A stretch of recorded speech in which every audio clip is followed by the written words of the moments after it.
전에 저희는 일강을 통해서 그 살아있는 마고라는 소리를 들은 전설적인 여인이 누구다?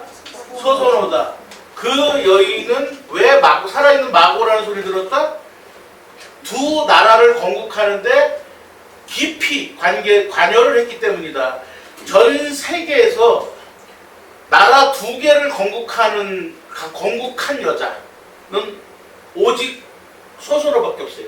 전 세계 여태까지 인류 역사상 동서양을 막론하고 소선호가 유일합니다. 엄청난 여인이 살았던 거예요. 우리 그 동이족에는, 그리고 우리 대한민국을 만드는 이 역사에는. 그 여인이 누구다? 소선호다. 이 소선호의 이야기를 하지 않으면 앞으로 우리가 이야기할 온조 대왕의 세운 온조국에 대한 얘기를 못해요. 요건 오늘 그냥 그 입이 간질간질하니까 얘기할게요. 온조대왕이 의정부에서 온조국을 만듭니다. 13년 여기 있어요. 그리고 하남으로 내려가서 그때 십제라는 나라를 세워요. 이름을 바꿔. 십제. 10명의 신하가 있다. 그러니까 10명의 신하 전에 뭐가 있어? 그러니까 온조국이 있었던 거예요. 그리고 십제야.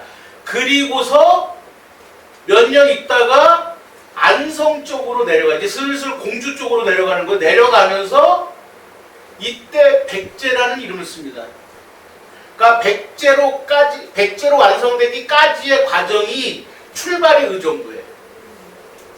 자, 이 출발이 시작된 13년의 역사 의정부에 대한 얘기, 그리고 이 모든 얘기들이 되려면 소선호 이야기를 빼면 안 되는 거예요. 출발에서. 그래서 소선호에 대한 얘기, 살아있는 마고에 대한 이야기를 했고, 소선호가 그럼 어떻게 아까 얘기한 대로 그 산동반도하고 요동반도 가운데쯤에 있는 천진이라는 곳에서 시작이 됐는데, 어하라라는 땅으로 시작이 됐는데 어떻게 그럼 한반도로 들어왔는가? 그리고 어떻게 의정부로 들어왔는가 궁금하죠? 네. 궁금해야 되는데. 궁금하시기 바랍니다, 진짜. 네. 그래서 그 궁금증을 풀어드리려고 제가 이 강의 2강 준비했습니다. 자, 소선호가 백제를 건국하는, 고주몽을 도와서 고구려를 건국하고, 그리고 온조를 도와서 백제를, 그 비류도 도왔는데 어쨌든 온조가 백제라는 것까지 끌고 갔기 때문에 온조를 도와서 백제를 건국하는 그 출발지가 되는 의정부의 온조국을 세우는 그 루트가 중요하잖아, 우리는. 그죠? 자, 거기에 대해서 강의를 시작하도록 하겠습니다. 자, 그럼 저에게 격려 힘을 주기 위해서 뭐를 하자고? 자, 카메라 주십시오. 그렇죠. 안 맞아. 위험해. 여기 위험해. 굉장히 위험해. 이분 좀 안 맞아. 이분.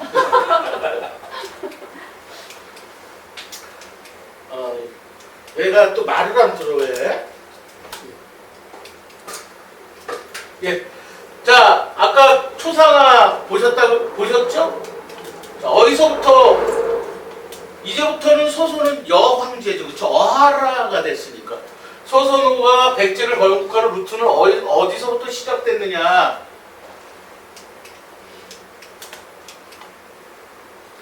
태백일사의 고구려 공기 내용을 보시면 아까 우리가 읽었던 거죠. 그쵸? 자, 고주몽의 아들 유리가 내려오면서 그 소선호가 비류와 온조를 데리고 다른 데를 가죠. 그쵸? 패대 지역으로 가죠. 네? 패대기를 치는 지역, 패대 지역으로 갑니다. 거기가 어디다? 천진이다. 네? 그쪽이다. 그런데 거기에 가가지고 떼돈을 번다. 그쵸? 그런데 이것 때문에 공격을 당할 수가 있어서 어떻게? 우리 싸우지 마. 그리고 그거를 고구려에 바친다. 고주몽에게. 그랬더니 이쁘다. 안 공격할게. 그리고 거기를 너를 어하라라고 이름을 져주마. 이렇게 해서 어하라라는 이름을 가지고 그 땅이 어하라라가 되고, 그리고 어하라 직함으로 백제는 왕의 이름을 삼았죠. 자, 그 얘기입니다. 여기까지가. 그래서 패대 지역에서 이렇게 성공을 했다 이런 얘기 한 번만 불러주세요. 네. 자, 이걸 정리해보면 비류가 원조 아들을 데리고 패대 지역으로 가서 그걸 성공시켜갖고 고주먹에게 바치고 어하라가 되죠. 소선호가. 그쵸? 여기까지 정리됐고요. 그러나 그들이 찾은 어하라 땅은요 그렇게 좋은 게 아니었어요. 실제로 갔더니 굉장히 척박했다 그러더라고요. 자, 그래서 그것을 근데 비옥하게 만들었어요. 거기 왜 그러냐면 거기에 소금과 철이 있었어요. 그래서 떼돌을 봅니다. 불을 축적해요. 이때 이 소금과 철이 얼마나 중요한 건지를 이미 알고 있었겠죠, 소선호는. 자, 그래서 이제 드디어 이 정도의 불을 축적하니까 뭘 생각하게 돼? 해상 제국을 꿈꿉니다. 바다를 지배하는 꿈을 꿔요. 고구려보다 더 강력한 나라를 만들으리라. 그래서 해상 제국을 꿈꿨다는 것을 어떻게 아느냐라고 하면 백가제해라는 말에서 백제의 줄임말이 백제가 백가제해의 줄임말이에요. 무슨 뜻이냐면 100개의 가문이 배를 타고 한반도로 넘어왔다는 거예요. 그래서 백제란 나라가 됐다 이런 얘기거든요. 백제 출발이 백가제해에서 온 거예요. 여기서 이 가짜가 굉장히 중요합니다. 그냥 100개의 배가 온 게 아니라 100개의 가문이 왔어. 그러니까 그럼 몇 명 정도가 왔을 것 같으세요? 이 한반도에. 추측컨대 2만 명이 넘는 인구가 왔다는 거예요. 네? 그리고 그러면 그 많은 사람들이 여기로 올 수 있었습니까? 그때 그런 배가 있었을까요? 백제는요 해상제국을 꿈꾼 이유가 바로 이 방이라는 배, 박이라고도 하고 방이라고도 하는 이 배가 있었기 때문에 해상제국을 꿈꿨어요. 엄청 큰 배를 갖고 있었습니다. 그 당시에는. 자, 수서에 백제라는 이름은 백가제라는 말에서 나온 것이다. 줄임말이다라고 되어 있고요. 돛담배를 단 범선을 박이라 그러거든요. 아까 이게 바로 박이에요. 이 박은 큰 범선입니다. 우리가 황토 돛담배 얘기하죠. 그 당시 이렇게 돛담배가 이렇게 큰 배가 없었던 거예요. 중국에서 이 정도의 배를 만들지 못했대요.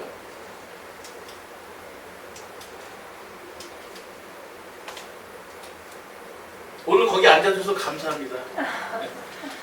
자, 이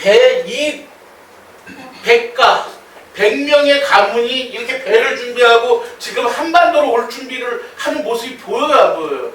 네? 그렇게 해서 100개의 가문이 바다를 건너서 바로 세운 나라가 뭐다? 세운 나라가 백제라는 얘기죠. 자, 그럼 어디로 어떻게 들어왔느냐? 일단 그게 한반도로 들어와야 되잖아, 일단. 그죠? 자, 보시면 아까 저기가 어디였죠? 천진이다, 그쵸? 예.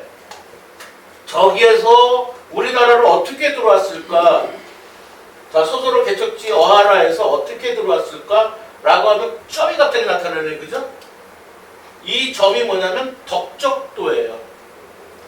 인천 앞바다에 있는 덕적도. 바로 맨 처음에 덕적도로 옵니다. 그리고 그 다음에 인천 미추홀로 들어와요. 거기가 어디야? 소래포구라는 얘기죠. 소래포구로 들어온다는 거예요. 자, 그러면 이거를 네가 봤어? 못 봤죠. 타임머신이 없는데. 그런데 신동명이가 누굽니까? 그래 어떻게 들어왔을까 찾아내야 되더라고요. 그럼 그때 그런 루트로 사용된 루트가 있었을 거 아니에요, 그죠? 그게 바로 북선항로라는 거예요. 이 북선항로는 등주항로라고도 그러고 동로라고도 하는데 동쪽 길이다라고도 하는데요. 고대 시대 때 중국 산동반도나 요동반도, 산동반도나 요동반도에서 한반도로 들어오기 가장 좋은 루트의 길로 사용됐던 길입니다, 이게. 그리고 그 이후에 중국과 한반도, 고려, 조선은 전부 이 길을 써요. 지금도. 그래서 추적이 가능한 거죠. 그러니까 이런 거 추적하는 것 때문에 그렇게 천재인 우리 정일삼 군이 도대체 어디서 그런 자료를 구하냐고. 어디서 구해? 인터넷에서 구하지.